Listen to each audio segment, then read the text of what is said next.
¿Hablas español? Sprichst du Deutsch? Kan du norsk? If you've heard that sound from Babbel before, I bet you do. Babbel is the science-backed language learning app that actually works. With quick 10-minute lessons handcrafted by over 200 language experts, Babbel gets you on your way to speaking a new language in just a few weeks. With over 16 million subscriptions sold and a 20-day money-back guarantee, just start speaking another language with Babbel. Right now, up to 55% off your Babbel subscription at babbel.com/Spotify podcast. Spelled BABBEL.com/Spotify podcast. Rules and restrictions may apply.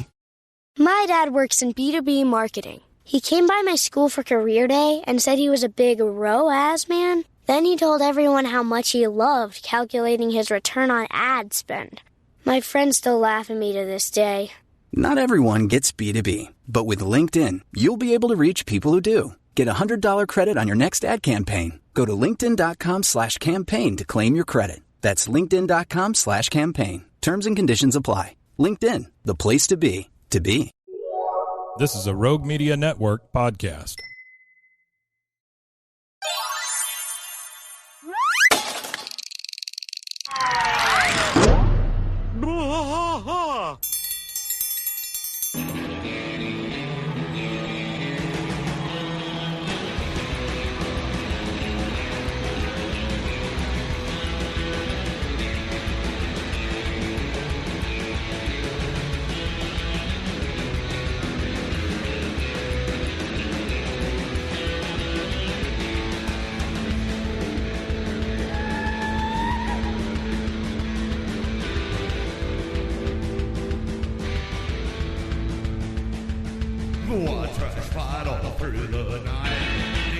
Heart of Texas, the trailer park is nice and dark.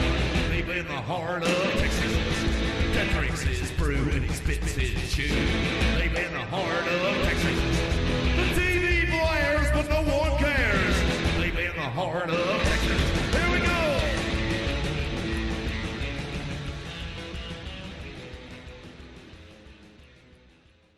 Hey, looky there. Welcome to King of the Hill podcast. I am Mike, and he is... I'm Mason. It's Mason. What do you know? So we are... this is a weird one. We have to do something while... So Rusty is sick. He got sick. He got real sick. Went in the hospital a couple of times sick. So he's out, doing better. But we owe you an episode, so that's what we're going to do. Yeah, he should be back next week, hopefully. Mason is dressed as some sort of rubber knight.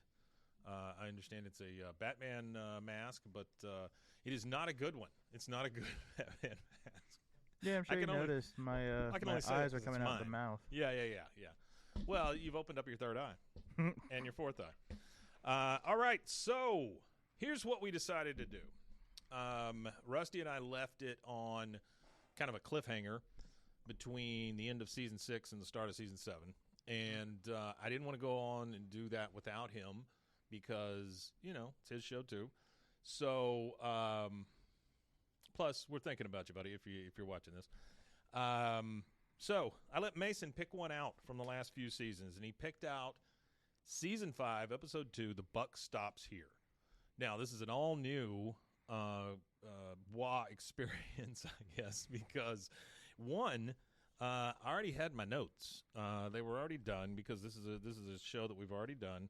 So I am going to try to rip through these things fairly in a decent order.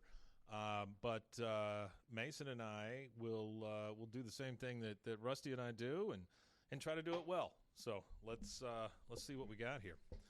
So, before we start, anything up with you, Mason? Not much. Just, working. Yeah? You got 2 jobs. Yeah, I got 2 jobs. 2 jobs, but 2 wives, 2 dogs, 2 cats. Yeah. Is that right? Sort of. I sometimes complain about having 2 jobs, but sure. Honestly, it's not like I work in, 3 construction jobs. Yeah. Or, 2 food jobs. Both my jobs involve me sitting at computers. That's a good way to think about it. They could be a lot worse. Yeah, absolutely. You could be digging holes, Yeah. Thank God we don't dig I'm holes. better off than most. And how are both your wives? You doing okay? Well, this one's good, and this one nags me too much. And he held up his hands, audio listeners. All right, Season 5, Episode 2, The Buck Stops Here. We start off at the Hill House. It's morning. Bobby gets up and he opens the shades. Sorry. He goes into Bobby's room and Hank opens up the shades and Bobby says, Dad, I didn't get to bed until 3 o'clock this morning. I was watching the Taxi Marathon on Nick at Night. Thank you very much. What the hell is Taxi? Taxi? Yeah. Oh, Mason, come on. I mean, I know Full House. It was an NBC show, if I'm not mistaken, either NBC or ABC. NBC, I'm pretty sure. It was on, I don't know, late 80s maybe. Danny DeVito, first real time that people got introduced to him. The dude from Back to the Future, whatever his name is, the Doc Brown from Back to the Future, Lloyd? Christopher Lloyd, he was in it. It was Tony Danza was in it, and Latka Gravis, which was shit. Why am I thinking his name? Who's the guy that the Andy Kaufman? He was in it. Oh, okay. So it was it was like a, I don't know. You think of it, it's a straight up sitcom, but it was a pretty good one. It was fairly funny. I can relate to Bobby a lot with this because I used to, when I would come spend summers with my dad, and like we spend nights at my grandmother's house. She had cable at the time, and so I'd stay up till like 4 or 5 in the morning watching Nick at Night.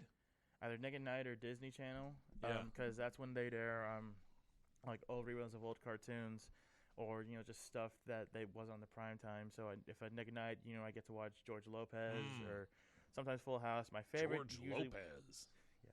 George was usually my favorite, or The Nanny. The Nanny, Fran Drescher, huh? Yes, I did like The Nanny. The head of the Actors Union. Is she? Uh-huh. Yeah. She's the one that always gets out in front and argues for the strikes and all that stuff. Yeah. And then she also had terrible throat cancer at one time. And on Disney Channel, they'd air, like Lilo and Stitch, Brandy and Mr. Whiskers. Oh, we're talking about Lilo and Stitch, the cartoon, not the movie, right? Yeah, the original cartoon. Yeah. And what was what Whiskers and who to what? Brandy and Mr. Whiskers. That was a cartoon from, I want to say, the early 2000s. It was about a girl and a cat. It was a dog, a girl dog, and a male rabbit. And they're on a plane, and they fall out the cargo hold, and they land in the Amazon, and they survive in the Amazon. It's a cartoon, so there's like an Aztec mall. What and a premise! They're best friends with she's best friends with I think an anaconda. An anaconda. I think an anaconda, a type of snake. This sounds like you would just roll your animal dice, pick some characters, and there you go. There's your show. Yeah, kind of. Yeah.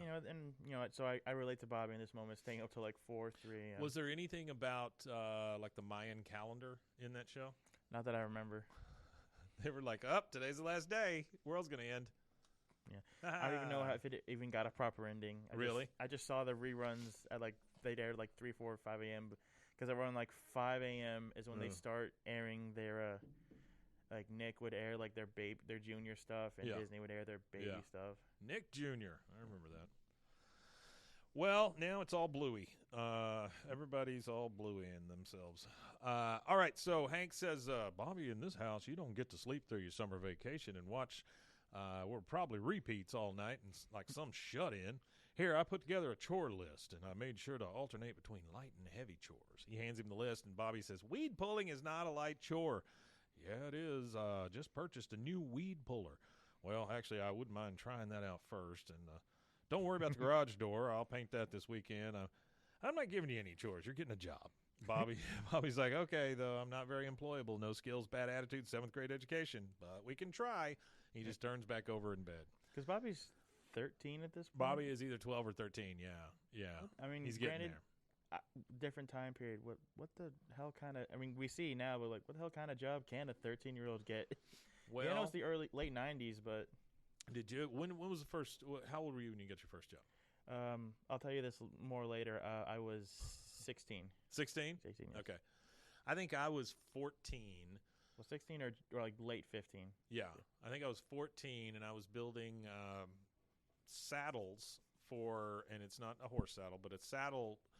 It's two pieces of metal that you put on top of your house that would hold up your antenna. Like, you know, if you need an antenna to catch your TV signals and stuff. Yeah. By the way, one of the biggest conspiracies ever, there's no such thing as a color TV antenna. You know this, right?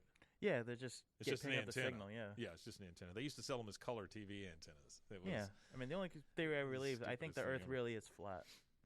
Do you? That's what this came out of. We Yes. started talking about color TV antennas, and now the Earth's flat. Yes, the Earth is What- flat. What's the? Give me the serial killer connection to that. You know, I don't feel like being interrogated right now. Okay. My first job, I think I told you this. I was a Bat Mason. dishwasher. Well, different. You were in McGregor at the time, right? Or were you still? Where were you? McGregor? Aren't you from McGregor? No. I'm from South Waco. Yeah. Oh.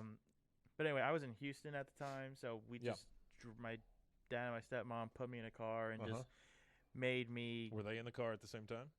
I think so. Okay, they that's might have good. been fighting at the That's time. They made me Fighting. get in the backseat of the car, and they just started driving me to restaurants and businesses, and Yeah. just say, "This was a time of kids might not relate to this paper applications still." Yeah. Oh, yeah. So they made me go take one, fill it out. They and- didn't go in the interview with you, did they?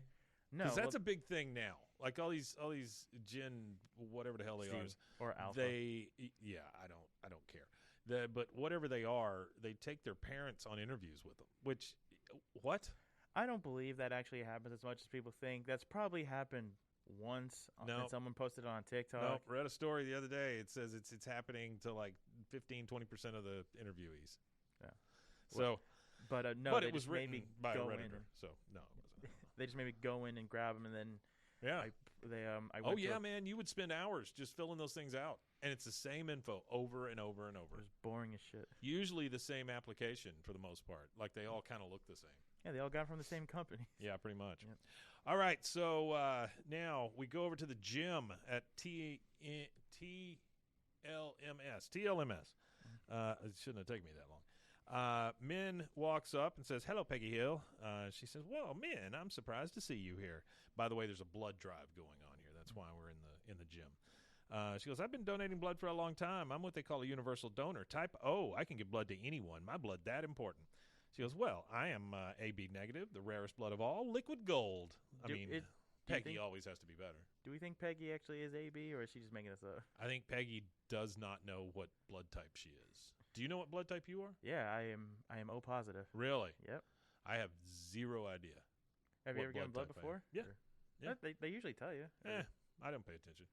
Well, you gotta know, Mike. What if? You I mean, ever once need they it? put it in the bucket, I just walk out. That makes sense. Yeah. You know? Where do you give your blood? The last usually every time I've done it, just Carter either goes Oh. to my job, or in high school they went to my high school and was like, "You want to give blood? Yeah. Why not?" Mine's usually out of my arm. All right, so we see workers come up with cookies and orange juice. Ms. Hill, our records show that you've donated a total of 6 pints of blood.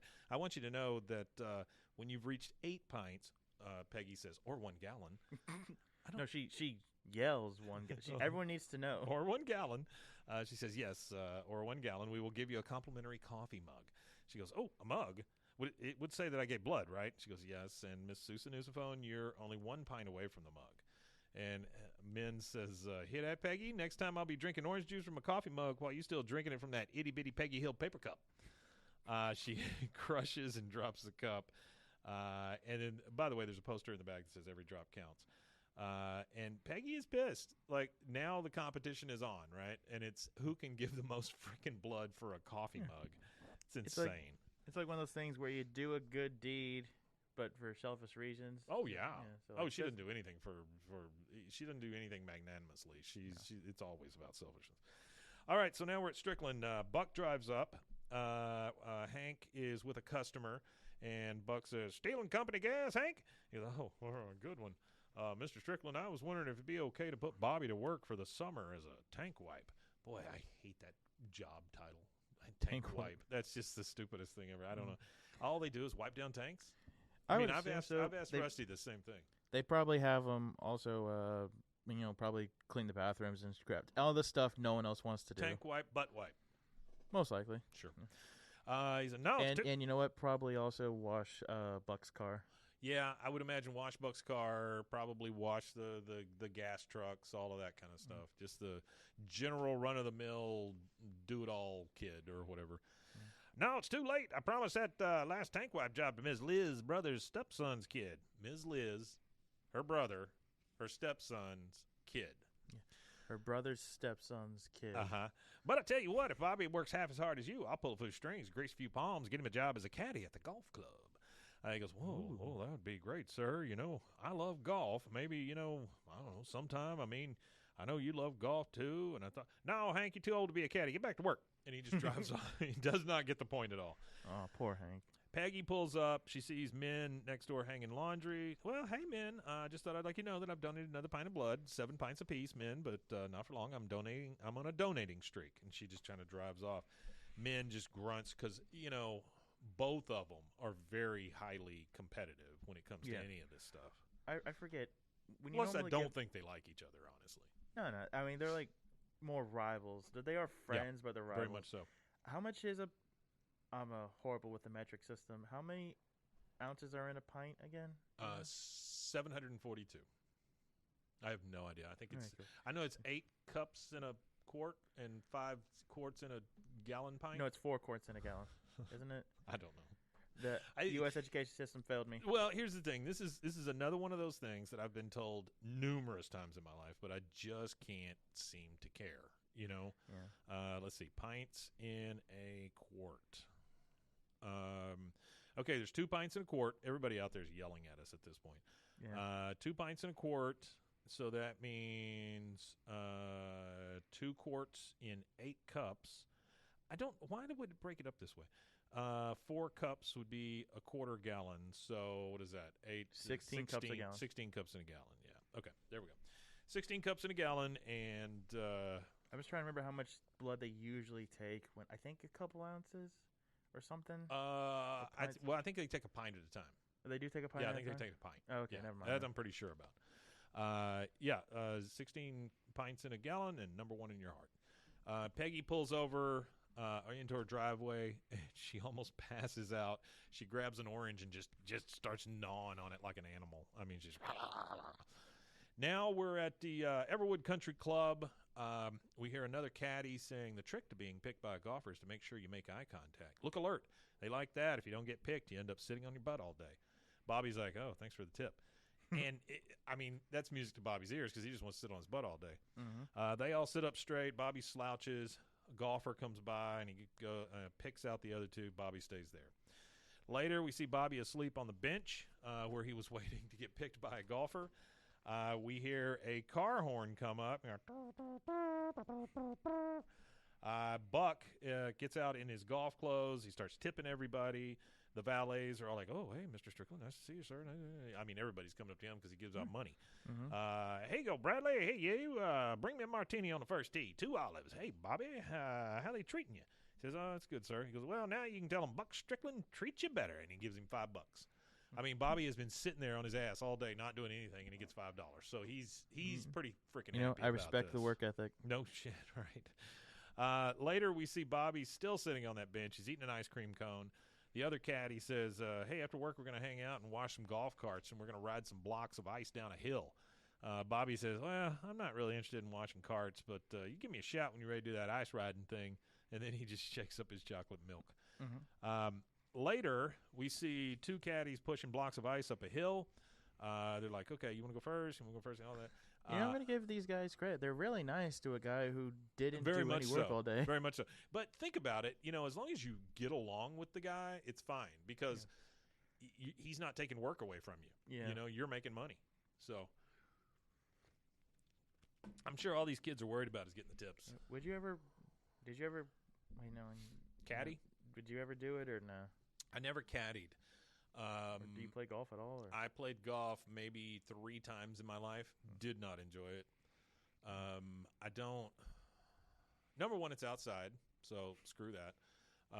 It takes like hours, doesn't it? It takes forever, and I am not that person.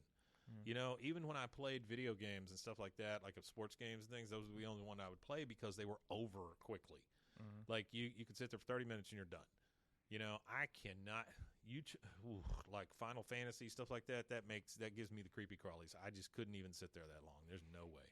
Yeah, you wouldn't like most modern games. Well, that's what I'm saying. Yeah, I certainly don't like the open world concept. I can't do that. I understand that. I need my Earthworm gem. I need to get from one level to the next. Maybe we need to be. Maybe if we had country club memberships, maybe then we'd enjoy it. I don't know. If I had country club, well, let me put it this way: my mother-in-law and my now deceased father-in-law, they lived on a golf course, and so it would always be like, oh yeah, come on down, we'll go to the club. Nobody wants to go to that damn club. You go in there, the food's not that great, but it's a bunch of old white guys that think they really own something because they pay a membership to this place. Well, why don't the food? I would assume the food would be good at least. It's okay. Yeah. It's like going to Golden Corral or something. It's about that like quality special. Food. No, it's really not. You would think it would be much better because they hold it in such high esteem, but I don't know. I would just get a club sandwich every time. A club sandwich at the club. All right, so we see those guys pushing the ice up the hill. They ask Bobby if he wants to go first. He goes, oh, me? Sure, yeah, what the hey? Now, how do I? And they just push him down the hill, and the other guy says, you are ice blocking, my friend. And he just knocks over a golfer as he keeps going down. I love that. Just falls. Yeah, he's just gone. All right, how now, are you supposed to stop the ice? You're not. That's the thing. You can't. You just go, man. You just go. Yeah. If you see a tree, jump off. That's about it. All right, and then we see in the security car in the back seat, because now we got the security guards there. Do you know who knocked him down? The chairman of the membership committee? Yeah, that's right. Corky Haywood. I'd be wetting myself, too, if I were you. Talking to Bobby because he knocked Corky Haywood down, the chairman of the membership committee. Big goings-on there at the club. All right, later on, we're at the hill. He's always important because he's named Corky. He's named Corky Haywood. Yeah. I would imagine his middle name, if you were thinking of something real richy rich, Corky Theodore Haywood. Well, Corky's obviously not his actual name. But maybe it is. How do you even get What if his name is Corky? What? I don't even know what Corky is short for. Well, the one that really always confuses me, like being short for a longer name, is Richard. The fact that you call yourself Dick, that's a weird one. I don't know where that even comes from, other than Richard being a dick. Yeah, well, you can call people Rich or Richie. Well, sure, I get that. If my name is Michael, if you called me Earl, that would be weird, right? I mean, it's not anywhere in my name, so I don't know. I don't know why you would call me that. Maybe he's a drunk. Could he be. All these wine corks. Very well could be. He's Corky. Well, there's a place in at the coast, the Texas coast, that we used to go when I was a kid, and it was called Corky's, and it was a little like it was a fish restaurant, right? I'd go in there, and the only thing I remember about Corky's was I would always get the whole flounder because I thought it was cool that their eyes were only on one side of their body. And so they would cook the fish, split it open, and they put like this crab meat and stuff inside of it. I just remember it being very good. But I did not enjoy going to the coast. It wasn't great because I don't like fishing. Sorry, don't like fishing. It's boring. All right, so we're at the just ostracized like half of our audience. The country club people are gone because we made fun of them. Oh, they don't the watch fishing this people are gone because we made fun of them. All right, so we're at you can't piss off the fishing crowd. What else are to listen to while they fish? That's right. We're at the Hill House now. The doorbell ring. Hank answers the door. It's security guard and Bobby. Security guard says, "Sir, your son was involved in an incident near green number 6. A club member was incapacitated due to ice blocking. Your son's services as a caddy have been terminated." He goes, "Oh God, Bobby, Mr. Strickland is my boss. He put his reputation on the line to get you this job. Also, sir, your truck is parked more than 1 foot from the curb. I'm giving you a warning." He goes, "You're not a cop." He says, that's why it's just a warning. That's why it's just a warning. That's right. And he slams the door right in his face. All right, and that is our first commercial break. We'll take that, and we will be... Oh, yeah, right back. There it is.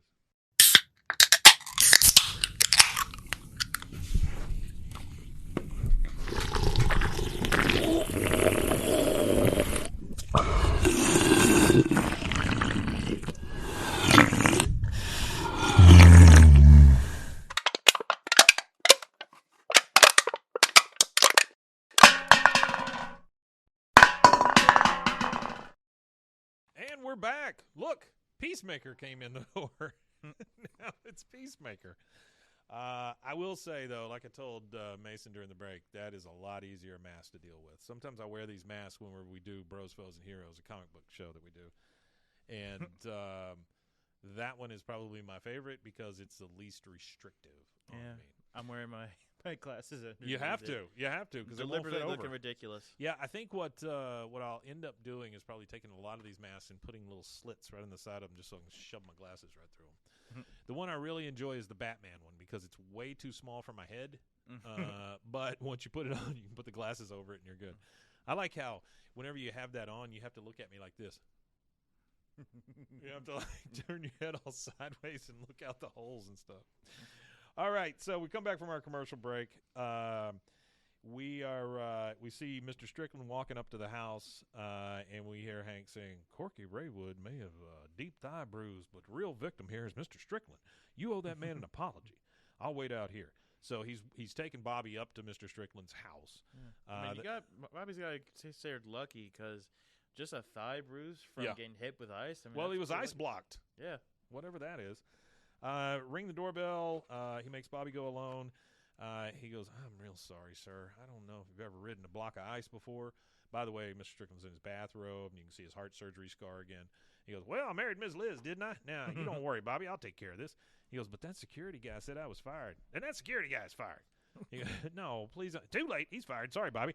You hear the kettle whistle in the background. He goes, "I was making a hot toddy before you showed up. You want a hot toddy? Hot toddy will calm your nerves. You don't give a kid a hot toddy. Hot toddy is alcohol, by the way." He goes, "No, thank you, sir." He goes, "Miss Liz, 2 hot toddies. We're going to toast your new job as my personal caddy. Now, tell me, Bobby, did you really knock that some bitch on his ass? You know, he tried to get me kicked out of the club for throwing my putter at his wife. No one sneezes when Buck Strickland's about to putt, except for Buck Strickland."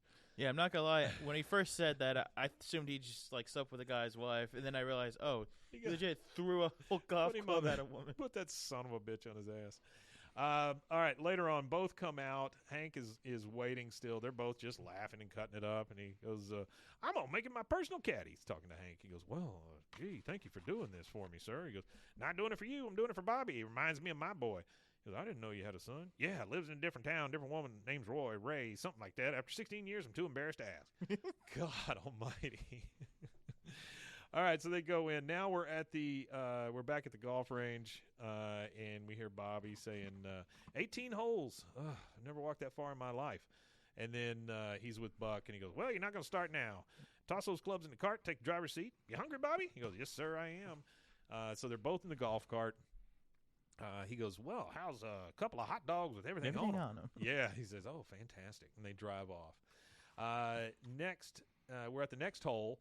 And one of the other golfers is, damn it, he misses it or whatever, shanks it. He goes, "You playing Army today, Vargas?" He goes, "Army golf?" He goes, "Yeah, left, right, left, right." Bobby says, "Oh, good one, sir." He's got a mouthful of hot dog when he says this. He goes, and then Buck goes up and hits it, and yahoo! Sent that whore home in a taxi. I mean, he's just the most colorful speaker.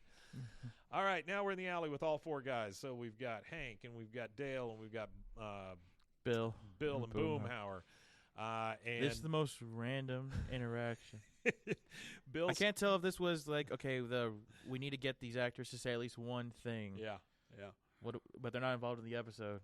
Oh, it could be in their script. I mean, it could be in their contract, that they get to say at least one thing. No, I think that's in most like show contracts. Like you have to be in this minimum these amount of episodes. Yeah. Or these, Oh, I would imagine. I guess I think guest stars like on certain shows are like, "Oh, you're scheduled for 7. You'll be at 7 across. How many will go?" So Bill starts it off with, "I had a dream last night where we were all naked, except for you, Hank. You had these tiny, clear plastic underpants on." Actually, they weren't doing you any good, really, because you could see everything. But the weird part is, Hank's just like, "Look, there's Bobby." And he sees him get dropped off by Buck, thank God, because he was really tired of that. And then you hear Buck say, "See you tomorrow at the club, Bobby." And he drives off and drops Bobby off. He goes, "You didn't ask Mr. Strickland to give you a ride home, did you?" He goes, "No, he insisted. He tipped me a dead president. Hamilton." Shows him a $20 bill. He goes, Even though, for all our listeners, just in case, Hamilton was never president. Hamilton? Yeah, Hamilton was a president. Andrew Hamilton? He was president. Oh, no, You're Alexander. thinking Franklin. I was thinking about Alexander. Oh, Alexander Hamilton. Yeah. Is that not the same? No. Andrew, Alexander, aren't they the same guy? Wait, can we Google this? Which one was which? Was Hamilton was a president? I think I could have swore Hamilton wasn't. I don't know, man. Let's Google. See, this is why. I know, it's something. We need to read more. Alexander Hamilton was never president of the United States. Good for and you. he is on the 20. No, that Jackson's on the 20. Jackson's Hamilton's on the 50. He goes, but he was a key figure in the early years of the new nation. So he was the Secretary of Treasury. So that makes sense that he's on the $20 bill. But yeah, he Wait, says, I thought Jackson was on the 20, or is he on the 50? I don't know, man. I know Franklin's on 100. That's all I know. Oh yeah. And old Abe's on the 5, right? Abe is on the 5.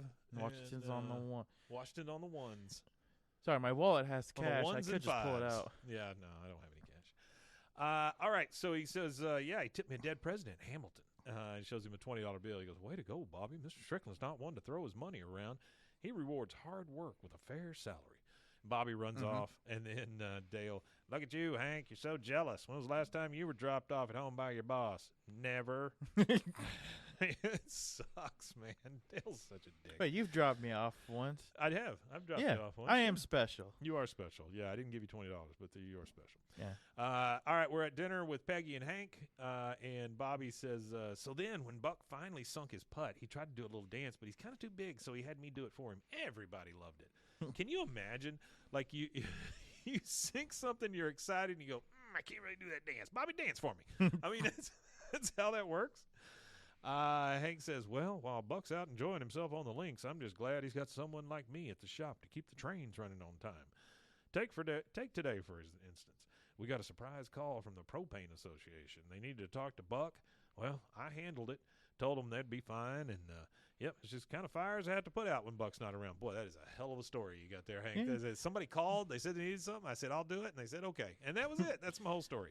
Yeah, well, gotta give Hank credit. He takes pride in his work, and that probably really was the highlight of his day. That pretty much was, I would imagine. And so we hear Bobby say, anyway, there was some game. Mr. Strickland got up under more balls than a midget hooker. Peggy goes, Bobby. Hank says, where'd you learn language like that? The television? He goes, no, Mr. Strickland. Just because you're his caddy does not give you the right to repeat it. He goes, take it easy, old top. God dang it, 7:15. I'm missing a wheel. And he gets up and just leaves. He's becoming a little too Stricklandized. All right, we're at Strickland. It's the next day. Hank sees Buck. He's on the phone. He comes up and says, sir, last night at dinner, Bobby used some language. Sorry, he didn't know he was on the phone. He goes, look, I got to go. Your daddy just walked in the room. Hank, you want to say hi to your son? He's on the phone with Bobby. Hank says, no, but I'm glad I can talk to you both. Mr. Strickland, Bobby used some language last night that he said he got from you. He goes, is that true, Bobby? He starts laughing. He goes, all right then, Bobby, I'll see you at the club. And he hangs up the phone and goes, that it, Hank? I mean, it was he didn't settle anything. He's just like, yep, Bobby, midget hooker, bye. Next, we're at the McManerberry Chamber of Commerce blood drive today, and so of course Peggy and Men are both there. And you hear from the nurse, I'm sorry, ma'am, but I'm afraid you're going to have to send you home. Your blood pressure is way too low. Peggy's like, oh, darn, no mug for men. And the nurse says, did you get blood recently? She goes, yes, but so did she. She's pointing at her. She goes, twice, see? She raises Peggy's sleeves to show the Band-Aids. Peggy goes, you do not have to take it from a vein in my arm. You can take it from one in the back of my leg. The nurse just is like both of you go home. I'm not giving either one of you a mug. You can have a cookie. Peggy says, I do not want a cookie. I want that mug. Both of them are grasping for that mug, but they're both too weak. It's just a mug that says, I heart giving blood on it. Well, who doesn't love a good mug? And plus, how rare are these? Where are you going to find it? Maybe a thrift store? Yes, you're going to find it at a good one. I have gotten to the point where I hate coffee mugs. I don't like coffee mugs. I like this. This is not a coffee mug. This is a coffee carafe or whatever. Yeah, but you need that much coffee every day, so it makes sense you wouldn't want a mug. I drink probably, I don't know what this holds. I would say maybe 24 ounces, maybe. And I drink probably 3 of these a day. I drink one before I leave the house, drink one when I get here, and then maybe one more. But it keeps it hot. A coffee mug does not keep anything hot. It just starts getting cold immediately. Like they're all colorful. So fill them full of pins. I don't know. Peggy judging people's collection. I am. Peggy Rumuzzi. If you're collecting trolls, quit it. Peggy removes the Band-Aids from her arm. She pinches her cheeks, and then she goes in to give more blood. She goes, come on, what are you waiting for? Let's save some lives. Like, are they just going to forget that they just sent her home? She pinched her cheeks and took off the Band-Aids. Most likely. All right, next we're on the golf course again. Buck, you ready to lose, Prattley? Look out. And then he drives the ball, and it goes through the grass. He goes, oh, shoot. Now, where'd that little son of a gun get to? Bobby's with him, of course, caddy, and he's like, it's over here, Mr. Strickland. Ball's out in front of the tree. He kicks the ball onto the green, and he goes, oh, almost broke my neck trickling over the ball. And he says, well, isn't that cheating, Mr. Strickland? He goes, I'm not going to lie to you, Bobby. No, it's just being clumsy. There's no law against being clumsy. That is, unless you're caught. He laughs a little bit, and then he knocks the ball. It splashes. You hear a bunch of geese go off, and he goes, go find the ball, Bobby. Find it someplace good. Like, he's just going to move the ball he's not no matter wrong. what. There's no law against being clumsy. Gives him a little money and tells him to find someplace good. All right, so now Hank is in the garage with his golf clubs.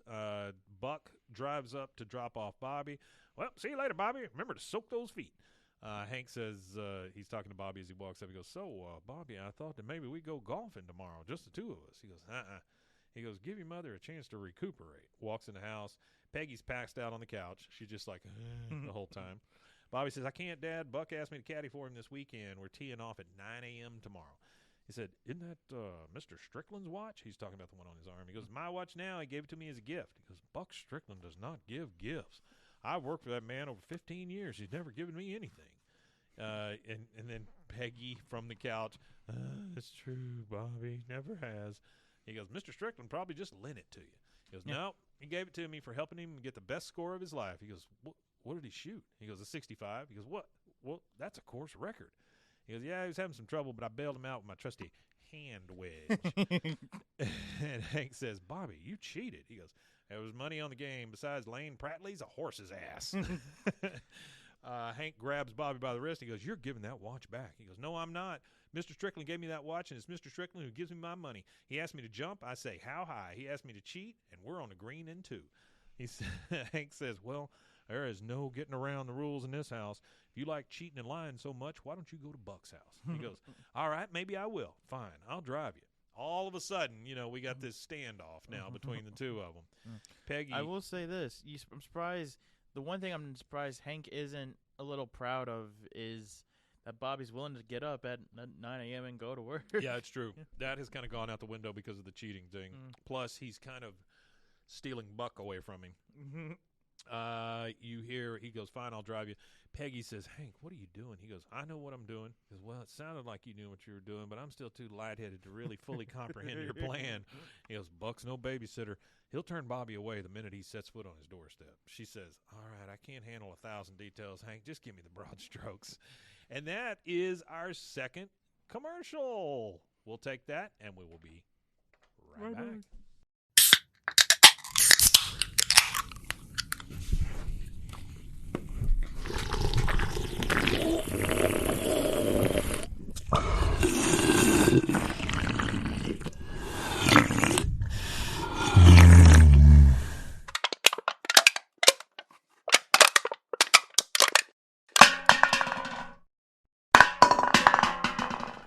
Hey, look, now there's a pig here. What's up, man? It's all in my mouth. Yeah, it gets in your mouth. That's a bad mask.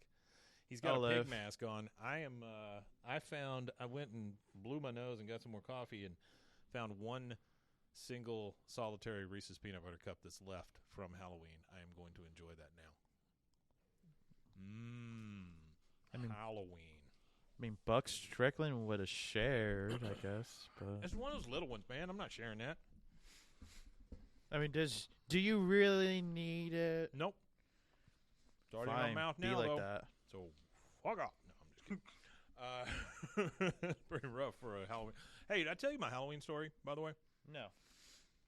So, sorry if I'm chewing, but so every year I really enjoy giving out candy. I like making fun of the kids. I like throwing stuff at them, whatever, right? Yeah. Each year, I also pick out one canned good, and I put it right in the middle of the candy bucket, and then wait for that special child to take it, right? Uh-huh. This year, it was a boy dressed in a inflatable chicken costume, entire body inflatable chicken costume. Oh, that's a good costume. He took it, and I was like, my man. Just, I mean, it was the guy. So I always enjoy doing that. But That kid's going to go places. Yeah, absolutely, because he's thinking outside the candy bowl. But Wait, real quick. What was the can good? garbanzo beans. We had 2 cans of them. My wife got mad at me because I gave it out. She goes, next time, go buy your own damn canned goods. I was like, what the hell are you going to do with 2 cans of garbanzo beans? How often do we eat garbanzo beans? Well, maybe she eats them while you're here. She does not. She does not. Nope. They've been there quite a while. Then why was she so mad? I don't know. It's odd. You can't track that stuff. So my neighbor, Jeremy, lives around the corner from me there. Jeremy's a friend. We've done a lot of stuff together. Put out a card game together, all that kind of stuff. But some years, Jeremy is there giving out candy in the front yard. He runs out real quickly and then hustles inside. But then some years, he doesn't come out at all. Leaves his lights off. I hate that, by the way. Yeah. If you don't have anything for him, great. But it's just so uninviting. I don't know what it is. So anyway, he and his buddies and his wife are out front, and we talk a little bit and stuff. And there's 2 things. We live in a cul-de-sac, so the kids come around the wrong direction a lot of the time. And I try to get them to come from the other direction so that they come to my house first and then his, because I like to convince them that he's handing out cash, right? Just like, go over there, the guy will give you $2 or something like that, right? So he did that for a little while. He didn't give out cash, but he gave out his candy for a little while. And then he picks up everything and moves it to the garage, which now faces the street rather than the cul-de-sac, right? You're going to get tired of that being in your mouth real quick. But when he does that, it cuts off the cul-de-sac from anyone else getting any of the kids. They just go straight down the street. So this puts a chip on my shoulder. I'm like, I enjoy Halloween. I want these kids coming around. I like to give them candy. I like to be stupid, and just have fun with them. So my grandson, 10 years old, I had him, he dressed up in the weirdest costume imaginable. I still don't know what it is. Give it the times, old man. But he was proud of it. No, it is I don't even think you'd know what it was. It is I think he told me. I didn't know what it was. Very specific, YouTube weird series where the guy's got a protractor for a hand. No idea. So, anyway, I get him and I say, listen, go over to that guy, and I show him Jeremy, and I say, tell him while all those kids are around getting candy and stuff, just look at him and go, Daddy, why didn't you ever do this when I lived here? So, had some fun on Halloween. There you go. You want to know what I did this Halloween? Yeah, what'd you do? Well, I had to pull double duty at my other job, but that was fine. Overtime was not overtime. Yeah. At least you get paid for it. Afterwards, I get home and my lady friend. She's in. We live in an apartment complex. Yeah. And she's sitting outside. By her car because we live near the front, and she wants to give out candy to kids. Yeah. But we moved to a place, and she wanted to move here with not a lot of kids. Not a lot of kids, around. yeah. And anyone who did have kids, they went apartment to complexes are tough for like Halloween and stuff. Yeah, I get it. But then she's all sad and stuff, and I'm like, it's late, but she's all sad, and I was like, fine. We get in my car, and I told her we're just gonna drive to neighborhoods, see if we find some kids. And yes, I know how this sounds. And yes, we did. We're gonna go track down some kids and force them some candy. That's literally what we did. We actually found a few. We just drove to neighborhoods. We went to the neighborhoods near Extraco. Yeah. And we just we gave them out until you ran out of razor blades. No, we did not give out razor blades. We did not give out not razor this blades. year. We did buy 2 bags of candy. It was like, here, we just found some candy. We ended up giving up candy to 6 kids. Just 6 kids? Yeah. Dude, if we are still doing this next year, come to my house. We'll all give out candy. Oh, probably. I don't care in my neighborhood if you chase kids down. Or we should have gone to. At them. They have a thing on Colcord Avenue. Yeah. There was a bunch of young kids there, but it was around 8 o'clock at night, and so there weren't a lot of people out to begin with. You're gonna have to think about the phrasing on all of this stuff, man. Oh yes. We went. I was. It was the hard part was really emphasizing. hey, we have leftover candy. Do not get in my car, but do you want candy? Oh, my God. Because it was all wrapped. Everything was fine. Well, but it doesn't help that you drive that big, white, unmarked van either, you know. it was not an unmarked van. It's like, hey, kids, want some candy? All right, so Hank has dropped Bobby off at Strickland's house. Strickland had no problem with it, even though he thought he was just going to turn him away. We're back at the Hill house, and Hank says, did Bobby phone home yet? Peggy is still on the couch because she's out of blood. She says, where's Bobby? He goes, well, I think he's still at Buck's, but believe me, after a couple hours without his nightlight and humidifier, he'll be begging to come home. Now it's the next day. Hank is parked in front of Buck's house. He keeps checking his watch. He goes to the door. Lupino answers, and he goes, hello, Lupino. Sorry to disturb you. I need to talk to Mr. Strickland. Mr. Strickland went to Hot Spring, Arkansas. I press his gambling suit and pack his naked lady playing cards. He goes last night with Mr. Hill. He goes, I'm Mr. Hill. Little Mr. Hill. He goes, dang it. All right. Well, if Mr. Strickland calls, you tell him I'm taking a personal day. I just wrote down the words dum-dum-dum. Yeah, it's kind of crazy. He just took another man's kid. Yeah, but when in the hell does Hank take a personal day? I mean, that is not a thing, right? All right. So now we are we're with Strickland and Bobby. They are in Hot Springs. Bobby is wearing a shirt that says "I'm hot, hot, hot for Hot Springs," and they're sitting in the stands at the dog races. Best place to take a kid.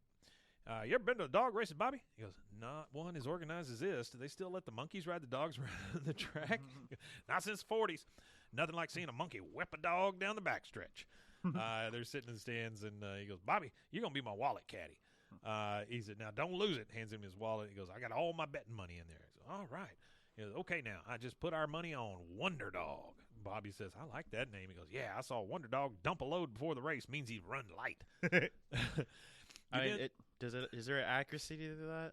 About a dog taking a dump? Yeah, like before, does that make them lighter for running? I think so. I mean, I imagine. You know, it's what, 6 ounces you weren't carrying around? Well, I guess, yeah, like if you ever had that really good one, you feel amazing after. Yeah. Yeah, that's what you should have told the kids before you handed them candy. You hear the PA announcer, look out, folks, here comes a bunny. He goes, go Wonder Dog. And Bobby's like, go Wonder Dog. He goes, wallet caddy, hand me my wallet. We're going again. Now we're we're back at the Hill house. Min is in her yard working.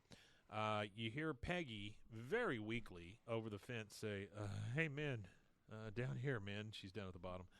She looks over, and Peggy is crawling on the grass with a mug. And Min goes, that's not real. You made that yourself. They wouldn't take any more blood from you. He goes, well, maybe not in Arlen, but maybe not in McMainterbury. But, man, there's a little town called Houston. And when that construction crane fell over, they didn't have time to ask for questions.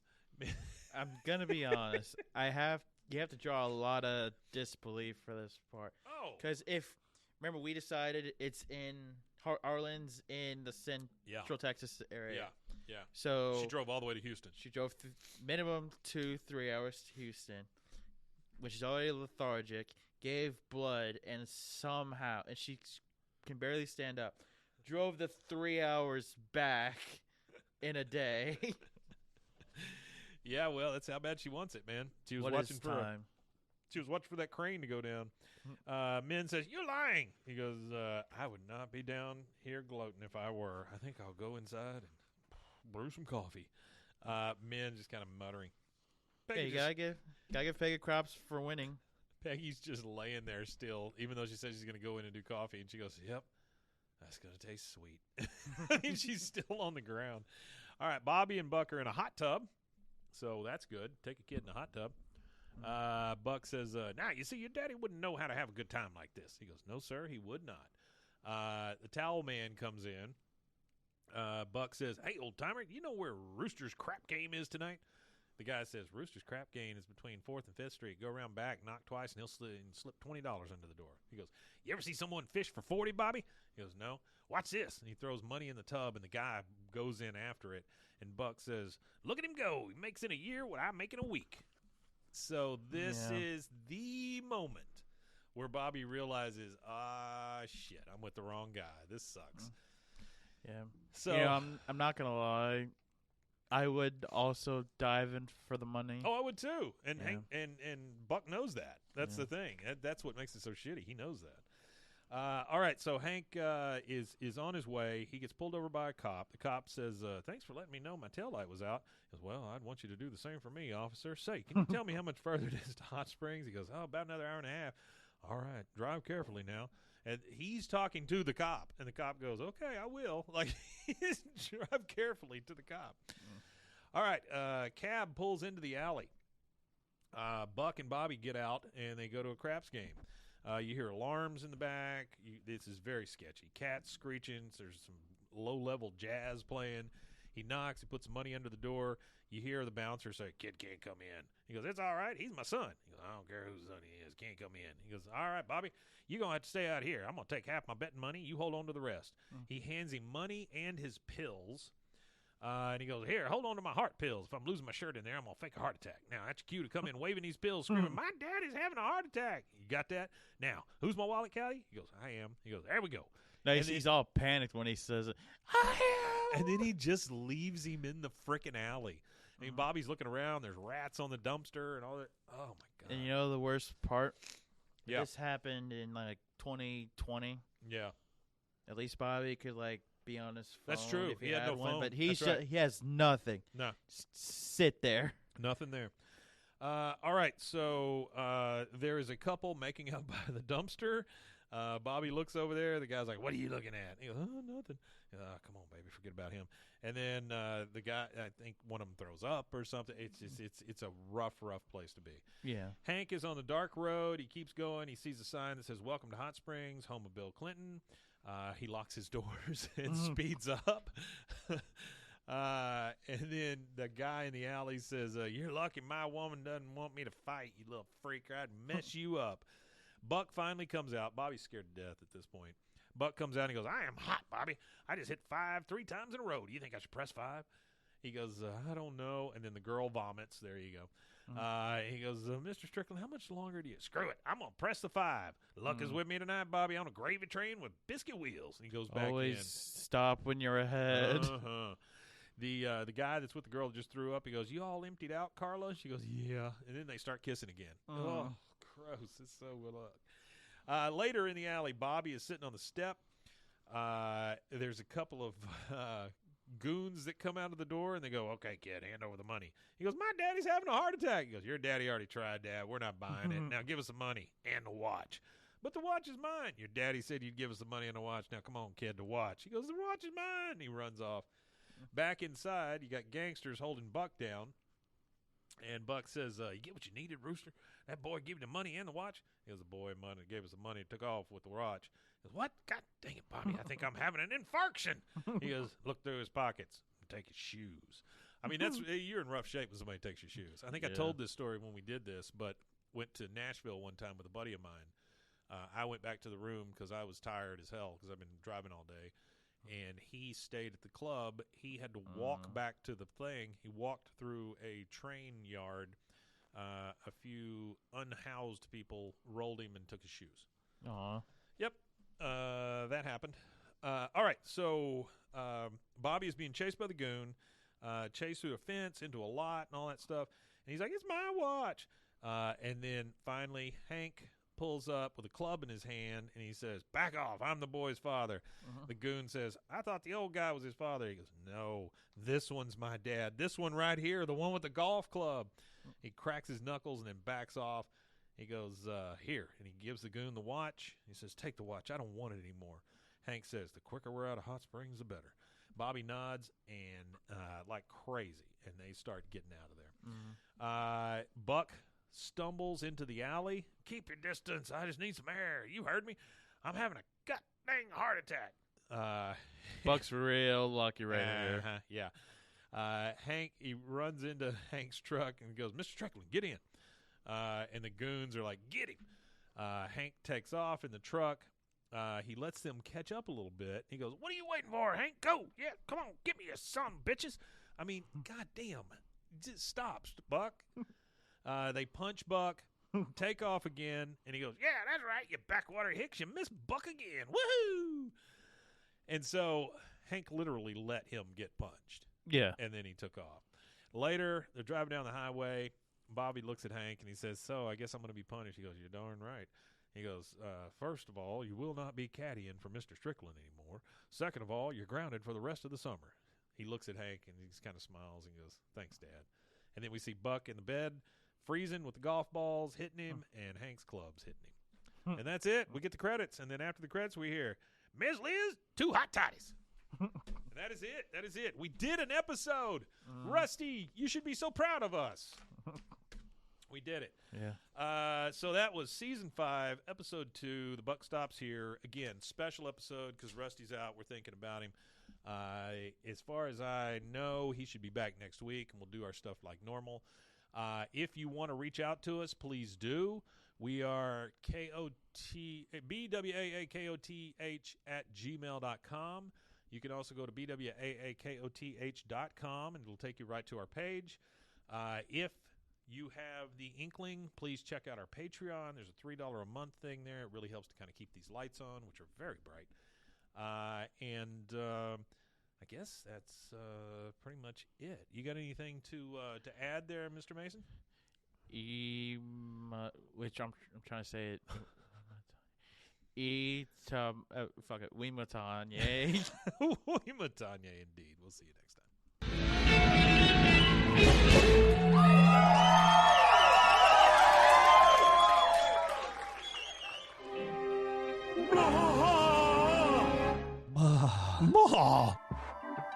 This has been a Rogue Media Network production.